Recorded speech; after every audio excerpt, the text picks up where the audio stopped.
अपनी करने का फल हर किसी को भोगना ही पड़ता है, चाहे कुछ भी हो जाए। यहाँ पर किसी के साथ जो भी हो रहा है वो उसके कर्मों का ही फल है।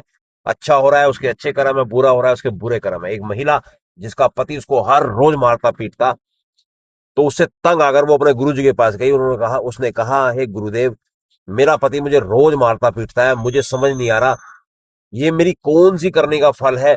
मैं हर रोज उसकी सेवा भी करती हूँ, पूजा पाठ भी करती हूँ, सब कुछ मैं कर रही हूँ, लेकिन फिर भी वो आएगा, कलेश करेगा और मुझे हर रोज मारे पीटेगा। गुरुजी ने कहा कि तुझे रोटी तो देता है? उसने कहा, हाँ जी रोटी तो देता है। गुरुजी ने कहा कि चलो फिर ठीक है, कोई बात नहीं। वो दोबारा ऐसी जाती है, दोबारा वही क्वेश्चन। गुरुजी ने फिर दोबारा पूछा, तुझे रोटी तो देता है? उसने कहा, हाँ जी रोटी तो देता है। गुरुजी ने कहा, चलो कोई बात नहीं, फिर तो सब कुछ ठीक है, जा घर। जब वो तीसरी बार जाती है कि गुरुजी आज तो उसने मेरा हाथ तोड़ दिया, अब तो अति हो गई। गुरुजी ने उसको समझाया कि देख, अपनी करने का फल आदमी को भोगना ही पड़ता है।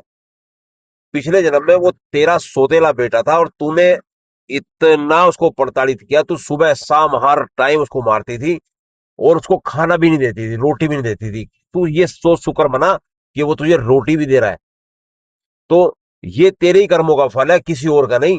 तू अगर उस बच्चे को नहीं मारती पीटती तो तुझे भी ये कर्म नहीं भोगना पड़ता। पिछले जन्म में वो तेरा बेटा रहा, तेरा सौतेला बेटा रहा, लेकिन अपने कर्म को बिगाड़ लिया। अगर तू एक मातृत्व के हिसाब से अगर तू उसको अपनी माँ की ममता देती तो शायद तेरा कर्म सुधर जाता।